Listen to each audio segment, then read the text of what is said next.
നമസ്കാരം. അപ്പോൾ ഇന്നലെ നമ്മൾ എവിടെയാണ് പറഞ്ഞത്, പാർലറിൽ നടക്കുന്ന സർവീസുകളെ കുറിച്ച് ഓരോന്നിനെ കുറിച്ചുമുള്ള എനിക്കറിയുന്ന കാര്യങ്ങൾ നിങ്ങൾക്ക് പറഞ്ഞുതരാം ഞാൻ പറഞ്ഞല്ലേ. അപ്പം നമുക്ക് ത്രെഡിങ് തൊട്ട് തുടങ്ങാം.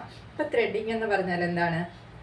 നമ്മുടെ മുഖത്തുള്ള എക്സ്ട്രാ ഹെയർ റിമൂവ് ചെയ്യുന്ന ഒരു നാച്ചുറലായിട്ടുള്ള ഒരു മെത്തേഡാണ് ത്രെഡിങ് എന്ന് പറയുന്നത്. കോട്ടൺ ത്രെഡ് ഉപയോഗിച്ച് റൂട്ടിൽ നിന്ന് തന്നെ അതിനെ റിമൂവ് ചെയ്യുന്ന രീതി. ഇപ്പം ഐബ്രോസ് തന്നെയായിട്ട് നല്ല ഷേപ്പായി ഇട്ടിരിക്കാൻ, പിന്നെ അപ്പർ ലിപ്പ് ഉള്ളവരുടെ റിമൂവ് ചെയ്യാൻ, ഫേസ് നിറയെ ഹെയർ ഉള്ളവർ തന്നെ ത്രെഡിങ് വേറെ പ്രത്യേകിച്ച് സൈഡ് എഫക്റ്റ് ഒന്നും ഇല്ലാത്തത് കൊണ്ട് ചെയ്യുന്നവരുണ്ട്. പിന്നെ ഫോർഹെഡിലുള്ള ഹെയർ ഇതൊക്കെ മാറ്റാൻ വേണ്ടി ചെയ്യുന്ന ഒരു നോർമൽ മെത്തേഡാണ് ത്രെഡിങ് എന്ന് പറയുന്നത്. അപ്പോൾ ത്രെഡിങ്ങിൻ്റെ ഗുണങ്ങളെന്ന് പറഞ്ഞാൽ നമുക്കൊരു 3-4 ആഴ്ചയിൽ ഒരിക്കൽ ചെയ്താൽ മതിയാകും. കാരണം ഇത് ഹെയർ റിമൂവ് ചെയ്യുന്നത് റൂട്ടിൽ നിന്ന് തന്നെ ആയതുകൊണ്ട് അതിൻ്റെ ഹെയർ ഗ്രോത്ത് വളരെ സ്ലോ ആയിരിക്കും. പിന്നെ അതിൻ്റെ ഒരു ഗുണമെന്ന് പറഞ്ഞാൽ പ്രത്യേകിച്ച് സൈഡ് എഫക്റ്റ് ഒന്നും ഉണ്ടാവില്ല. സൈഡ് എഫക്റ്റ് ഒന്നും നമ്മൾ അതിൻ്റെ കോട്ടൺ നൂല് ഉപയോഗിച്ച് തന്നെ ചെയ്യുന്നതുകൊണ്ട് സൈഡ് എഫക്റ്റ് ആയിട്ടൊന്നും ആർക്കും യാതൊരു പ്രശ്നങ്ങളും ത്രെഡ് ചെയ്യുന്നത് കൊണ്ട് ഉണ്ടാവില്ല. അതൊക്കെയാണ് അതിൻ്റെ ഗുണം. പിന്നെ ഏറ്റവും അതിനെക്കാട്ടിലും ഉപരി എന്ന് പറഞ്ഞാൽ ഏറ്റവും കോസ്റ്റ് കുറവാണ് അല്ലേ. കൂടി വന്നാൽ നമുക്കൊരു 50-60 രൂപ 100 റുപ്പീസിൽ താഴെ നമുക്ക് നമ്മുടെ അത്രയും ഒരു റേറ്റിൽ നമുക്ക് ത്രെഡ് ചെയ്യാൻ പറ്റും. കുറഞ്ഞത് 50 രൂപ തൊട്ട് പിന്നെ 60, അത് നമ്മുടെ ഹെയർ ഗ്രോത്ത് അനുസരിച്ചിരിക്കും. അങ്ങനെ നമുക്കൊരു ഏറ്റവും കോസ്റ്റ് കുറവാണ് ഈ ത്രെഡിങ്ങിന് നമുക്ക് വേണ്ടത്. പിന്നെ ഇതിൻ്റെ ഒരു ദോഷമെന്ന് പറഞ്ഞാൽ ഇത്തിരി പെയിൻഫുള്ളാണ്. നമുക്ക് സെൻസിറ്റീവ് സ്കിന്നുകാർക്ക് നമുക്ക് സഹിക്കാൻ പറ്റാത്ത, നമ്മൾ പറയും നല്ല പല പല വേദനകൾ നമ്മളെ ലേഡീസായിട്ട് സഹിക്കുന്നത് കൊണ്ട് തന്നെ. പക്ഷേ ഇതിൻ്റെ വേദനയും നമുക്ക് കുറച്ച് നേരെയുള്ളെങ്കിലും നമുക്ക് സഹിക്കാൻ പറ്റാത്ത വേദനയാണ് ചിലർക്ക്.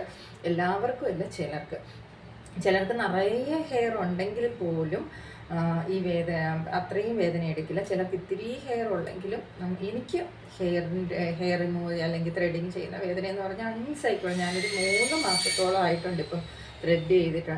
അപ്പോൾ അത്രയും വേദന എടുക്കും ഓരോ സ്കിൻ ടൈപ്പ് അനുസരിച്ച്. സ്കിൻ ടൈപ്പ് എന്ന് പറഞ്ഞാൽ സെൻസിറ്റീവ് സ്കിന്നും ഒക്കെ അനുസരിച്ചിട്ട് സെൻസിറ്റീവ് സ്കിന്നുകാർക്ക് കുറച്ച് നല്ല വേദനയായിരിക്കും. അവിടെ നമ്മൾ ത്രെഡ് ചെയ്ത് കഴിയുമ്പോൾ ഇവിടെ ഇങ്ങനെ വീർത്ത് ചിലപ്പം വരും.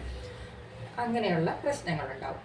പിന്നെ നമ്മൾ ഇതിൻ്റെ ഒരു ദോഷം എന്ന് പറഞ്ഞാൽ ഈ ചെറിയ കുട്ടികളും കുറച്ച് സെൻസിറ്റീവ് സ്കിന്നുകാരൊക്കെ ഇങ്ങനെ കണ്ടിന്യൂസ് ആയിട്ട് ത്രെഡ് ചെയ്യും. ചെറിയ കുട്ടികൾ തന്നെ ഇപ്പം ത്രെഡ് ചെയ്യാറുണ്ട് അല്ലേ. അപ്പോൾ നമ്മുടെ ഇവിടെ എന്ന് പറഞ്ഞാൽ വളരെ സോഫ്റ്റ് ആയിട്ടുള്ള സ്കിന്നായതുകൊണ്ട് നമ്മളിങ്ങനെ വലിച്ചു പിടിച്ച് ഇങ്ങനെ ത്രെഡ് ചെയ്തെടുക്കുമ്പോൾ ഇവിടെ കുറച്ചും കൂടി ഇങ്ങനെ ഇത് എന്താ പറയുക, ഇവിടെ മാംസളമായൊരു ഭാവം, കുറച്ചും കൂടി ആ മാംസളം ഇങ്ങനെ വീർത്ത് വരാൻ സാധ്യതയുണ്ട്. അപ്പം നമ്മുടെ ഒരു ത്രെഡിങ്ങിൻ്റെ ഒരു അതിന് നമുക്ക് പരിഹരിക്കാൻ പറ്റുന്നതെന്ന് പറഞ്ഞാൽ നമ്മളിപ്പം മാസത്തിൽ ഒരിക്കൽ മാത്രം നമ്മൾ ത്രെഡ് ചെയ്യുക.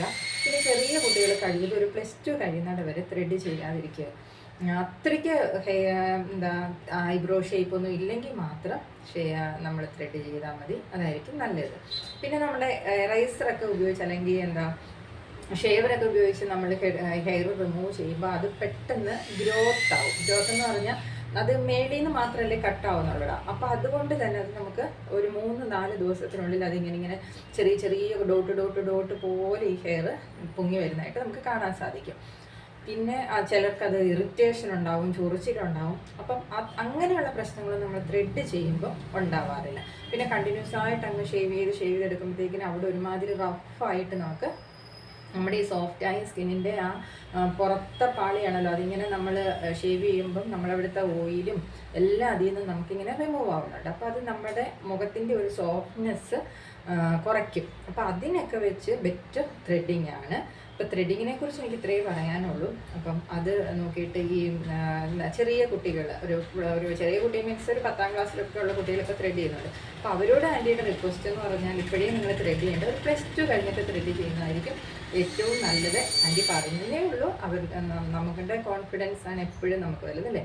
ഇപ്പം ഏറ്റവും നല്ലത് ആ ഒരു സമയത്ത് ത്രെഡ് ചെയ്ത് നമ്മുടെ ഐബ്രോ ഷേപ്പാക്കി വെക്കുക എന്നുള്ളതായിരിക്കും. പിന്നെ ഉള്ളൂ. ത്രെഡിങ്ങിനെ കുറിച്ച് ഇനി എന്തെങ്കിലും ഡൗട്ടൊക്കെ ഉണ്ടെങ്കിൽ നിങ്ങൾക്ക് എനിക്ക് മെസ്സേജ് അയച്ച് ചോദിക്കാം, ഞാൻ റിപ്ലൈ തരുന്നതായിരിക്കും. അപ്പോൾ അത്രയേ ഉള്ളൂ. Bye, see U.